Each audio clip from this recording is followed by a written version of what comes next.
আজকে যে খাবারটা বানাতে চলেছি এটা অনেকেরই প্রিয়। হ্যাঁ, বাঁধাকপি দিয়ে মাছের মাথা। তো আমি তার জন্য বাঁধাকপি ভালো করে ধুয়ে কুচি কুচি করে কেটে নিয়েছি। সাথে লাগছে আলু, পেঁয়াজ, কাঁচা লঙ্কা, আদা আর জিরে। তো আমি ফার্স্টে আলুগুলো কেটে নিয়েছি, দেখতেই পাচ্ছ সাইজটা কীভাবে রয়েছে।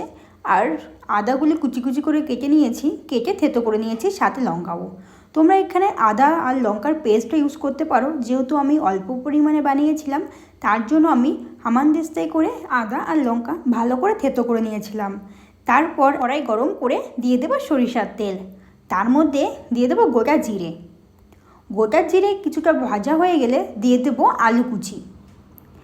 আলু কুচোনো দেওয়ার পর দিয়ে দেবো পেঁয়াজ কুচি আর আদা লঙ্কা কুচি। কিছুটা ভাজা হয়ে গেলে দিয়ে দেবো বাঁধাকপি কুচি।